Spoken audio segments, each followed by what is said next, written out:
Hello friends, welcome to our YouTube channel तैयारी exam की। जिन लोगों ने अभी तक हमारे यूट्यूब चैनल को सब्सक्राइब नहीं किया है, सब्सक्राइब कर लें, बेल आइकन को प्रेस कर दें ताकि हमारे वीडियोज की अपडेट्स आपको समय समय पर मिलते रहें।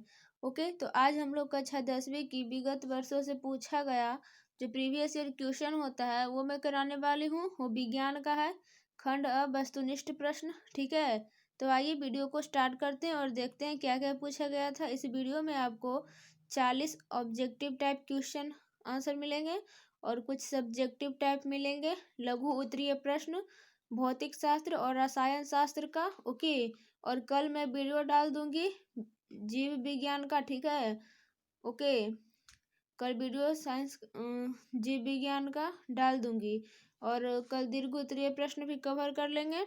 ठीक है, मैं ज़्यादा वीडियो ना हो लंबा इसलिए इस वीडियो में नहीं दी हूँ, पर कल के वीडियो में आपको मिल जाएगा। तो आइए चलते हैं हम लोग अपने टॉपिक पे। देखिए, निम्नलिखित बहुविकल्पीय प्रश्नों में से सही विकल्प चुने। ठीक है, 40 नंबर का है लेकिन आपका 80 को अब रहेगा ऑब्जेक्टिव और 40 को ही बनाना रहेगा। ये 2018 का है। ठीक है, मैं इसलिए करा रही हूँ और सभी भी आए हैं क्योंकि सब पूछा गया है। ओके, तो वीडियो को स्टार्ट करते हैं। दंत विशेषज्ञ किस दर्पण का उपयोग मरीजों के दांतों का बड़ा प्रतिबिंब देखने के लिए करता है? ये क्वेश्चन बहुत भी आए है, बहुत बार पूछा गया है इस क्वेश्चन को। तो B is the right answer, अवतल दर्पण। आइए चलते हैं क्वेश्चन नंबर 2 पे। क्या है?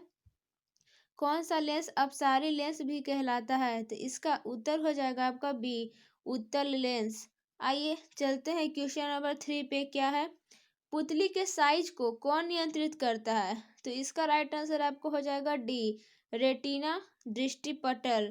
ओके, आइए चलते हैं क्वेश्चन नंबर 4 पे। किस दृष्टि दोष को अवतल और उत्तल दोनों लेंसों से बने द्विफोक्सी लेंस द्वारा संशोधित किया जा सकता है? तो इसका राइट आंसर आपका हो जाएगा सी, जरा दूरदृष्टिता। ठीक है, जरा दूरदृष्टिता द्वारा। आइए चलते हैं क्वेश्चन नंबर 5। क्या पूछा गया था? एक प्रयोग में अवतल दर्पण द्वारा किसी बिंब का प्रतिबिंब एक पर्दे पर प्राप्त किया जाता है। दर्पण की फोकस दूरी को निर्धारित करने के लिए प्रयोगकर्ता को मापने की जरूरत है। क्या है? तो B is the right answer, दर्पण तथा बिंब के बीच की दूरी को। ओके, आइए चलते हैं हम लोग क्वेश्चन नंबर 6 पे। क्या पूछा गया था? ठीक है, पिक थोड़ा सा धुंधला टाइप का आया है, कोई बात नहीं, क्वालिटी आप लोग बढ़ा लीजिएगा। क्वेश्चन नंबर 6 है, शब्दकोश के छोटे अक्षर को पढ़ने के लिए आप किस लेंस का उपयोग करना पसंद करते हैं? तो इसका राइट आंसर आपका हो जाएगा ए, 50 सेंटीमीटर फोकस दूरी का उत्तल लेंस। आइए चलते हैं क्वेश्चन नंबर 7। क्या है? निम्नलिखित में से कौन विद्युत विभवांतर का एसआई मात्रक है? तो इसका राइट आंसर हो जाएगा ए, वोल्ट। ओके, आइए चलते हैं क्वेश्चन नंबर 8। क्या पूछा गया था? लघु पथन शॉर्ट सर्किट के समय परिपथ में विद्युत धारा का मान क्या हो जाता है? तो सी इज द राइट आंसर, बहुत अधिक बढ़ जाता है। आइए चलते हैं क्वेश्चन नंबर 9। क्या पूछा गया था? पश्चिम की ओर प्रक्षेपित कोई धनावेशित कण अल्फा कण किसी चुंबकीय क्षेत्र द्वारा उत्तर की ओर विक्षेपित हो जाता है। चुंबकीय क्षेत्र की दिशा क्या है? तो इसका राइट आंसर आपका हो जाएगा ए, दक्षिण की ओर। क्वेश्चन नंबर 10 है, तांबे के तार की एक आयताकार कुंडली किसी चुंबकीय क्षेत्र में घूर्णी गति कर रही है। इस कुंडली में प्रेरित विद्युत धारा की दिशा में कितने परिभ्रमण के पश्चात परिवर्तन होता है? तो इसका राइट आंसर हो जाएगा डी, चौथाई। आइए चलते हैं क्वेश्चन नंबर 11 पे। किसी विद्युत धारावाही सीधी लंबी परिनालिका के भीतर चुंबकीय क्षेत्र क्या होता है? तो सी इज द राइट आंसर, इसके सिरे की ओर जोन पर बढ़ता है। ठीक है, इसके सिरे की ओर जोन पर बढ़ता है। आइए चलते हैं क्वेश्चन नंबर 12। क्या पूछा गया था उसे भी देखते हैं। सौर कुकर के लिए कौन सा दर्पण सर्वाधिक उपयुक्त होता है? तो इसका राइट आंसर आपका हो जाएगा क्या, सी, अवतल दर्पण। ठीक है, क्वेश्चन नंबर 13 है आपका, चिपको आंदोलन का मुख्य उद्देश्य संरक्षित करना है। ये भी आई क्वेश्चन है, चिपको आंदोलन से आता है क्वेश्चन। तो इसका राइट आंसर हो जाएगा बी, वृक्षों की कटाई, सॉरी वृक्षों को, ठीक है, वृक्ष को संरक्षित करना है। और चिपको आंदोलन के पिता या प्रणेता किसे कहते हैं? तो सुंदरलाल बहुगुणा को। इसको भी आप लोग को साथ में याद रखना है।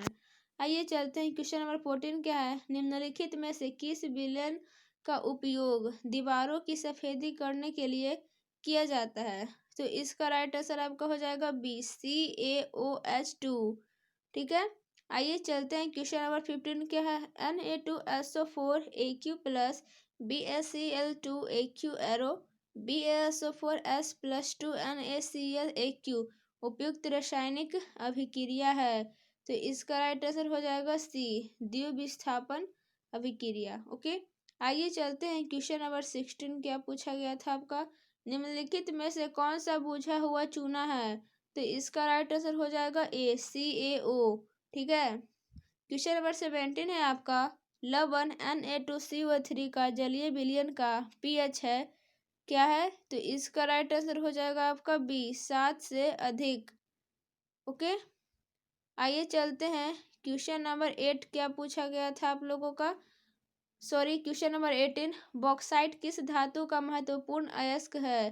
तो bauxite A is the right answer, तांबा का, ठीक है। आइए क्वेश्चन नंबर 19 पे चलते हैं। 19 क्या पूछा था? लोहा एवं इस्पात को जंग से सुरक्षित रखने के लिए उन पर किस धातु की पतली परत चढ़ाई जाती है? तो इसका राइट आंसर हो जाएगा डी, जिंक को, ठीक है। आइए देखते हैं, क्वेश्चन नंबर 20 क्या पूछा गया था? किस रासायनिक यौगिक को गर्म करने पर प्लास्टर ऑफ पेरिस प्राप्त किया जा सकता है? तो इसका उत्तर हो जाएगा बी, जिप्सम, ठीक है। आइए चलते हैं, क्वेश्चन नंबर 21 पे क्या पूछा गया था? प्रोपेन की उपस्थिति प्रकार्यात्मक समूह है, किसका समूह है?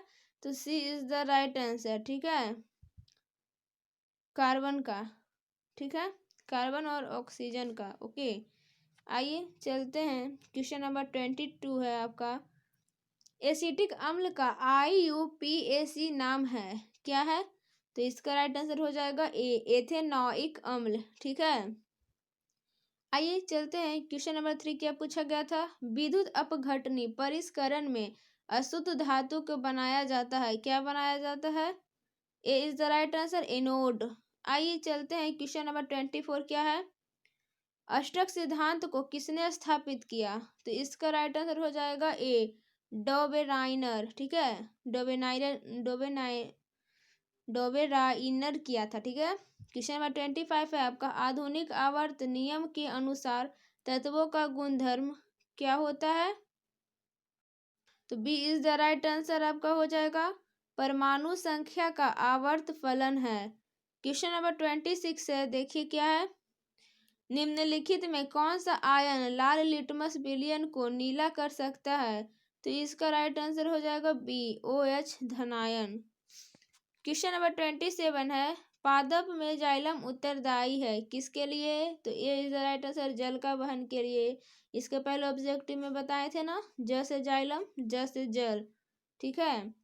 क्वेश्चन नंबर 28 है आपका, निम्नलिखित में किसे कोशिका का ऊर्जा मुद्रा के रूप में जाना जाता है? ये भी क्वेश्चन मैं आपको करवाई हूँ, याद होगा आपको। तो B is the right answer, ATP, इसे कोशिकीय ईंधन भी कहते हैं।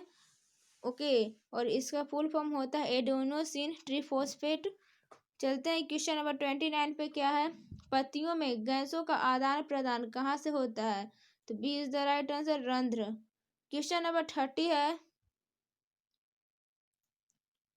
हृदय से रक्त रुधिर को संपूर्ण शरीर में पंप किया जाता है, किसके द्वारा? तो नीले द्वारा। ये भी क्वेश्चन मैं आपको करवाई हूँ।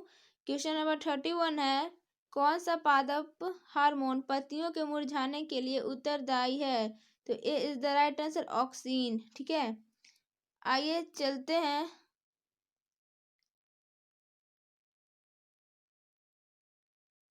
क्वेश्चन नंबर 32 पे क्या है? एक सेकेंड, मुझे कंफ्यूजन हो रहा है, कौन सा पादप हार्मोन पत्तियों के मुरझाने के लिए उत्तरदायी है, ऑक्जिन या FCC अम्ल? मुझे तो लगता है FCC अम्ल होना चाहिए यहाँ पे। क्वेश्चन नंबर 32 है आपका, जड़ का अधोगामी वृद्धि है, तो B is the right answer, गुरुत्वानुवर्तन। क्वेश्चन नंबर 33 है आपका, पॉन्स मेडुला और अनुमस्तिष्क क्या है, तो B is the right answer, मध्य मस्तिष्क का हिस्सा। मैं आपको फिगर के द्वारा जरूर बताऊंगी मस्तिष्क इस सब के बारे में, टाइम मिले तो। 34 है, निम्नलिखित कौन सी अनैच्छिक क्रिया नहीं है, तो इसका राइट आंसर हो जाएगा बी, चबाना। बमन, लार आना, हृदय का धड़कना सब ऐच्छिक क्रिया है और चबाना अनैच्छिक क्रिया है। ओके। 35 है, अलैंगिक जनन मुकुलन द्वारा होता है, किस में होता है, तो B is the right answer, yeast में। ठीक है। क्वेश्चन नंबर 36 है आपका, शुक्राणु का निर्माण होता है, तो A is the right answer, वृषण में। ठीक है। क्वेश्चन नंबर 37 है आपका, पुष्प का कौन सा भाग फल बनाता है, पुष्प का कौन सा भाग फल बनाता है, तो इसका राइट आंसर आपका हो जाएगा डी, अंडाशय। ओके। क्वेश्चन नंबर 38 है आपका, लिंग गुण सूत्र का पूर्ण जोड़ा पाया जाता है, किस में पाया जाता है, तो B is the right answer, स्त्री में। क्वेश्चन नंबर 39 की ओर हम लोग चलते हैं, क्या है 39 है, मानव शरीर के किसी सामान्य कोशिका में गुणसूत्रों के कितने युग्मक होते हैं, पता होगा आपका, सी इज द राइट आंसर, 23। ठीक है। मानव शरीर पूछ रहा है, जब मेल और फीमेल को जब मेल और फीमेल को ऐड करके पूछे, ठीक है, तो मेल का भी 23 होता है, फीमेल का भी 23 होता है, जब दोनों को ऐड कर देंगे तो 46 आ जाएगा। ठीक है। आइए देखते हैं, अब कुछ सब्जेक्टिव क्वेश्चन है, मैं आप लोग के लिए तैयार की हूँ। ठीक है, बहुत मेहनत लगा है बनाने में हमें। देखिए, भौतिक शास्त्र है, लघु उत्तरीय प्रश्न है, जो एग्जाम में ये सब पूछा गया है वही मैं करा रही हूँ, सही में बोल रहे हैं। क्वेश्चन नंबर पहला है, गोलीय दर्पणों द्वारा परावर्तन के लिए नई कार्तीय चिन्ह परिपाटी दर्शाएं। देखिए, इसका उत्तर है, गोलीय दर्पण द्वारा परावर्तन की नई कार्तीय चिन्ह परिपाटी। पहला है, बिंब सदैव दर्पण के बाईं ओर रखा जाता है। दूसरा है, मुख्य अक्ष के समांतर सभी दूरियां दर्पण के ध्रुव से मापी जाती है। क्वेश्चन नंबर 3 है, आंसर है इसका, मूल बिंदु के दाईं ओर की दूरियां धनात्मक जबकि मूल बिंदु के बाईं ओर की ऋणात्मक मानी जाती है। फिर देखिए 4 है, मुख्य अक्ष के लंबवत तथा ऊपर की ओर मापी जाने वाली दूरियां धनात्मक मानी जाती है। 5 है, मुख्य अक्ष के लंबवत तथा नीचे की ओर मापी जाने वाली दूरियां ऋणात्मक मापी जाती है। ओके। आइए देखते हैं क्वेश्चन नंबर 2 क्या पूछा गया था। क्वेश्चन नंबर 2 था आपका, उत्तल लेंस के वक्रता केंद्र पर रखे बिंब के प्रतिबिंब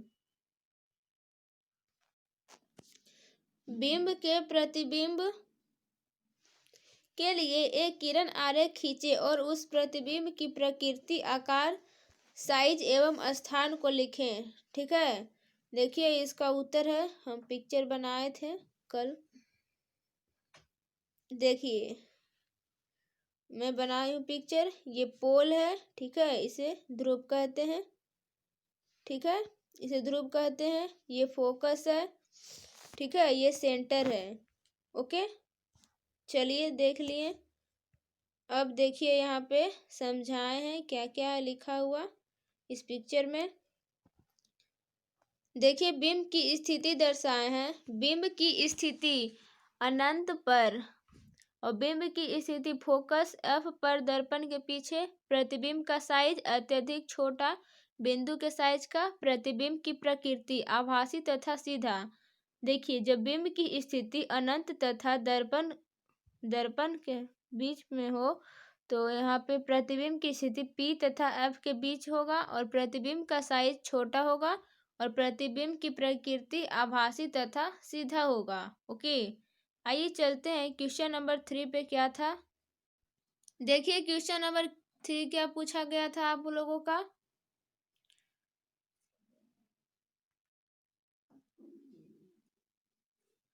यहाँ पे है एमीटर और वोल्ट मीटर।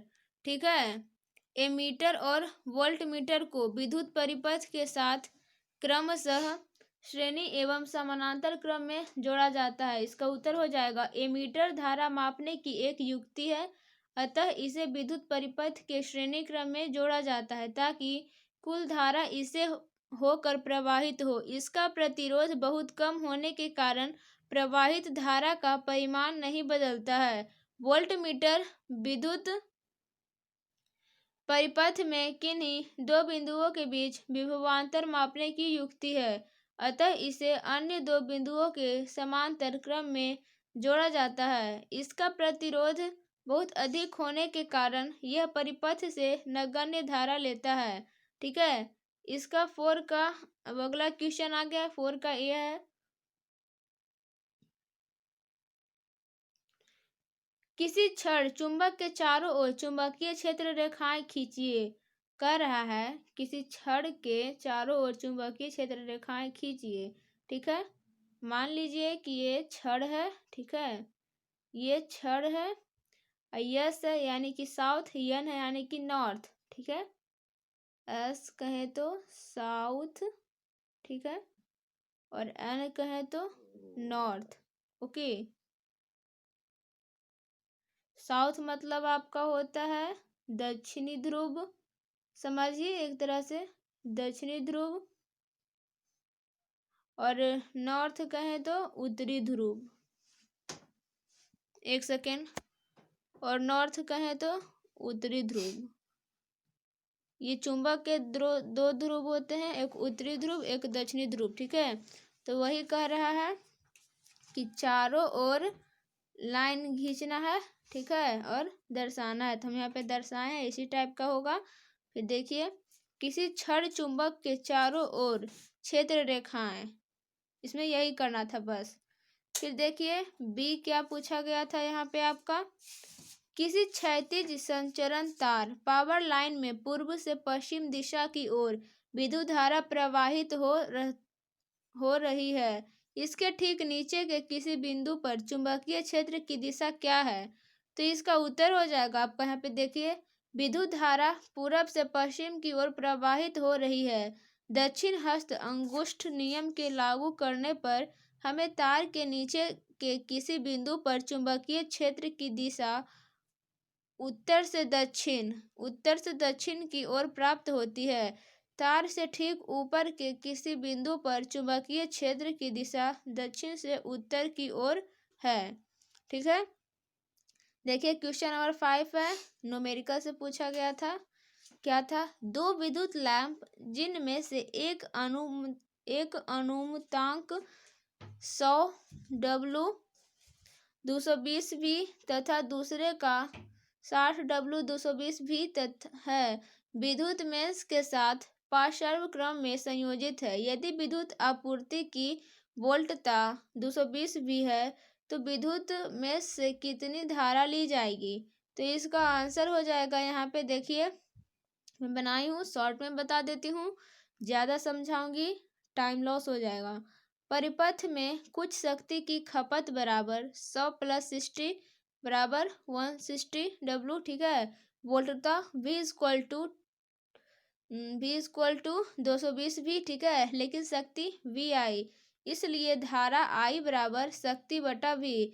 इसे P बटा V भी लिख सकते हैं, शक्ति की जगह पे पावर P/V इक्वल टू 160 220 बराबर, जब इसे देखिए रफ यूज किए हैं, यहाँ पे जब काटिएगा 0 से 0 कट जाएगा, 2 से काटिएगा तो 8 आएगा, नीचे 11 आएगा तो 8/11, और जब 11 से 8 में डिवाइड कीजिएगा तो आपका 0.727 वोल्ट आ जाएगा। ओके, आइए चलते हैं क्वेश्चन नंबर 6 क्या कहता है।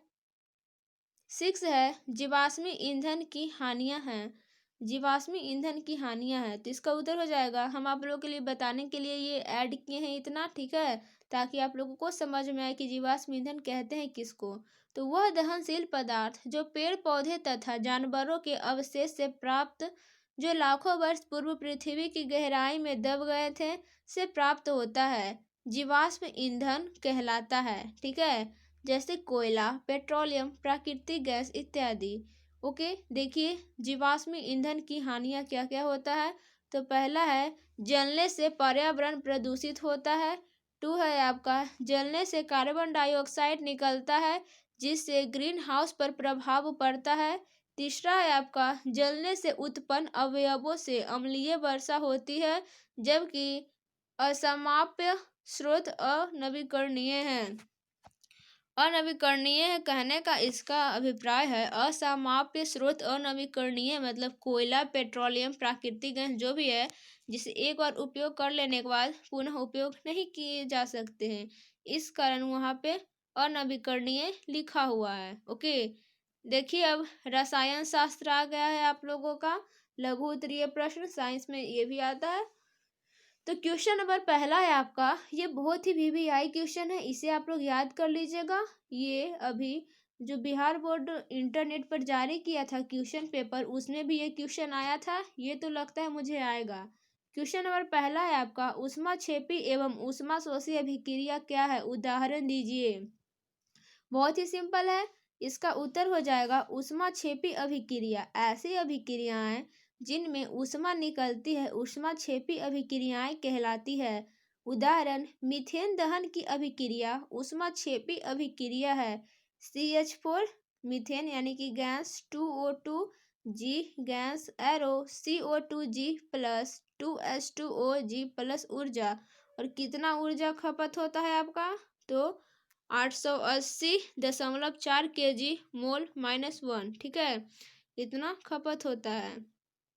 आइए देखते हैं हम लोग इसका ऊष्माशोषी अभिक्रियाएं किसे कहते हैं। तो ऐसी अभिक्रियाओं को जिनमें ऊष्मा अवशोषित होती है ऊष्माशोषी अभिक्रिया कहते हैं। उदाहरण बेरियम डाइऑक्साइड तथा अमोनियम थाइसाइनेट की अभिक्रिया ऊष्माशोषी अभिक्रिया है। एग्जाम्पल है यहाँ पे, देखिए यहाँ पे एग्जाम्पल दिए हैं हम, BaOH2.8H2OS plus 2NH4SCNS arrow BaSCN2AQ plus 2NH3AQ plus 10H2O, ठीक है, ये L है। देखिए यहाँ पे क्वेश्चन नंबर 2 क्या पूछा गया था रसायन शास्त्र में, उदासीनीकरण अभिक्रिया क्या है, 2 उदाहरण दीजिए। तो यहाँ पे उत्तर है यह अम्ल व क्षारक के बीच होने वाली अभिक्रिया है जिसमें लवण व जल बनते हैं। उदाहरण है यहाँ पे पहला HCl हाइड्रोक्लोरिक, ये अम्ल है, और NaOH ये क्षारक है, ठीक है। तो लवण और प्लस जल, ठीक है, तो मिला के बनता है NaCl प्लस H2O यानी कि सोडियम क्लोराइड जो कि एक प्रकार का लवण है। आइए देखते हैं इसका 2 क्या है। उदाहरण H2SO4 plus 2NaOH arrow Na2SO4 plus 2H2O यानी कि सोडियम सल्फेट, ये भी एक प्रकार का लवण है। देखिए क्वेश्चन नंबर 3 है, इसका पूछा गया था कारण बताइए। ए है सोडियम, पोटेशियम एवं लिथियम तेल के अंदर संग्रहित किया जाता है, क्यों किया जाता है, तो इसका उत्तर हो जाएगा सोडियम एवं पोटेशियम जैसी धातुएं इतनी अभिक्रियाशील है कि खुले में रखने पर तत्काल आग पकड़ लेती है, अर्थात उन्हें बचाने तथा आग लगने से रोकने के लिए उन्हें किरोसिन तेल के अंदर संग्रहित किया जाता है। ओके, देखिए इसका बी नंबर क्या पूछा गया था, देखते हैं थोड़ा सा। एल्युमिनियम अत्यंत अभिक्रियाशील धातु है, फिर भी इसका उपयोग खाना बनाने वाले बर्तन बनाने के लिए किया जाता है, क्यों किया जाता है, तो इसका उत्तर है एल्युमिनियम संक्षारित नहीं होता, साथ ही यह ऊष्मा का सुचालक है, ठीक है। देखिए क्वेश्चन नंबर 4 क्या पूछा गया था, इलेक्ट्रॉन बिंदु संरचना बनाइए, ठीक है। तो पहले पूछ रहा है AH2S का बनाने के लिए, फिर भी है F2 का बनाने के लिए। ओके, तो देखिए हाइड्रोजन का परमाणु संख्या H2 होता है, आप लोगों को पता होगा। सल्फर का S6 होता है, ठीक है। तो देखिए हाइड्रोजन का 2 होता है, तो एक यहाँ पे डॉट है और एक यहाँ पे क्रॉस है, ओके। और सल्फर का S6 होता है, तो यहाँ पे 1 2 3 4 5 6 6 यहाँ पे दिया हुआ है। हाइड्रोजन का H1 होता है, ठीक है, सॉरी हाइड्रोजन का H1 भी होता है, तो यहाँ पे वन डॉट दिया गया है, ठीक है। अब क्या करना होता है, इसे अष्टक को पूरा करना होता है, ओके। तो देखिए यहाँ पे क्या होगा, इस सल्फर को अष्टक पूरा करना है, लेकिन इसके पास कितना है, दो, दो चार पाँच छः, ये पूरा है, छः ये है इसके पास, लेकिन इसको अष्टक पूरा करना है, पूरा 8 को इसको लेना है। तो एक ले लिया ये हाइड्रोजन से और एक ले लिया इधर से, ठीक है। तो इसका अष्टक पूरा हो गया, देखिए 2, 2 4, 2 6, 2 8, ठीक है। या HSH, ठीक है। इसे लिखते हैं एस बॉन्ड एच, ठीक है। ये सिंगल बॉन्ड इसे कहते हैं। 2 हो गया तो डबल बॉन्ड, 3 हो गया तो ट्रिपल बॉन्ड, ओके, क्योंकि ये एक ही ले रहा है। F2 का है यहाँ पे, तो F2 को भी अष्टक पूरा करना है, ठीक है। तो यहाँ पे देखिए, यहाँ पे F2 है, तो यहाँ पे 2F 2 को लिया गया है, F बॉन्ड F, ठीक है। तो यहाँ पे भी अष्टक को पूरा करना है इसे, तो इसके पास खुद कितना था, 2 2 2 मिला कर कितना हो गया, 6, और 2 ये इससे ले लिया, ठीक है, और ये 2 इससे ले लिया, ठीक है। तो अब देखिए दोनों में अष्टक पूर गया ना, 2 2 4 2 6 2 8, 2 2 4 2 6 2 8, ओके। आइए चलते हैं क्वेश्चन नंबर 5, क्या पूछा गया था, एथेनॉल से एथेनोइक अम्ल में परिवर्तन को ऑक्सीकरण अभिक्रिया क्यों कहते हैं। तो इसका उत्तर हो जाएगा, दहन करने से कार्बन यौगिकों को सरलता से ऑक्सीकृत किया जा सकता है। रासायनिक क्रिया को ऑक्सीकरण करके यह कार्य किया जा सकता है। अल्कोहल को कार्बोजाइलिक अम्ल में बदला जा सकता है। यहाँ पे देखिए लिखा हुआ है एग्जाम्पल, ठीक है, एथेनोइक अम्ल है। आइए चलते हैं अब यहाँ पे, ऑक्सीकरण का कार्य एल्काइन या अम्लीकृत K2Cr2O7 से किया जा सकता है, ठीक है। यहाँ पे दिया हुआ है CH3 minus alkyne KMnO4 plus ताप या अम्लीकृत K2Cr2O7 ताप एरो CH2OH CH3 COOH, ठीक है। आइए चलते हम लोग क्वेश्चन नंबर 6 है, जो कि लास्ट क्वेश्चन है इस भौतिक शास्त्र का, ठीक है। ये लघु उत्तरीय प्रश्न है, सब ये सभी एग्जाम में पूछा गया था, इसलिए करवा रही हूँ मैं। देखिए क्या है, नाइट्रोजन परमाणु संख्या 7 तथा फास्फोरस परमाणु संख्या 15 का इलेक्ट्रॉनिक विन्यास लिखें, इनमें से कौन कौन सा तत्व अधिक विद्युत ऋणात्मक होगी। तो देखिए नाइट्रोजन का क्या हो जाएगा, 7, ठीक है। तो 7 का क्या होता है, 2 और 5 होता है, ठीक है। और P का क्या हो जाएगा, Z=15, तो 2 8 5 होगा, ठीक है। केमिस्ट्री में पढ़ना होता है, कभी टाइम मिले तो टॉपिक जरूर मैं आप लोगों को बताऊंगी, ठीक है। अभी शॉर्ट में ही बता देती हूँ। देखिए N अधिक वैद्युत ऋणात्मक होगा क्योंकि इसका परमाणुवीय आकार अपेक्षाकृत कम होता है। किसी वर्ग में जब शीर्ष से तल आधार की ओर बढ़ते हैं, प्रत्येक स्तर पर परमाणुओं में इलेक्ट्रॉनों का एक कोष बढ़ता जाता है। इस प्रकार परमाणुओं में इलेक्ट्रॉन कोषों की संख्या धीरे धीरे बढ़ती जाती है, जिसके कारण परमाणुओं का आकार भी बढ़ता है। परमाणु के आकार में इस वृद्धि के कारण उनका नाभिक परमाणु में और अंदर चला जाता है। आने वाले इलेक्ट्रॉन के लिए नाभिक के का आकर्षण कम हो जाता है, जिसके कारण परमाणु आसानी से ऋणायन नहीं बना सकता है और ऋण विद्युत लक्षण कम होता जाता है, ओके। वीडियो लॉन्ग हो रहा है तो वीडियो को यहीं पे एंड करते हैं। जिन लोगों ने अभी तक हमारे चैनल को सब्सक्राइब नहीं किया है, सब्सक्राइब कर ले प्लीज़, ठीक है। तब तक के लिए मिलते हैं अगले वीडियो में। Bye bye, take care, thanks for watching this video, have a nice day.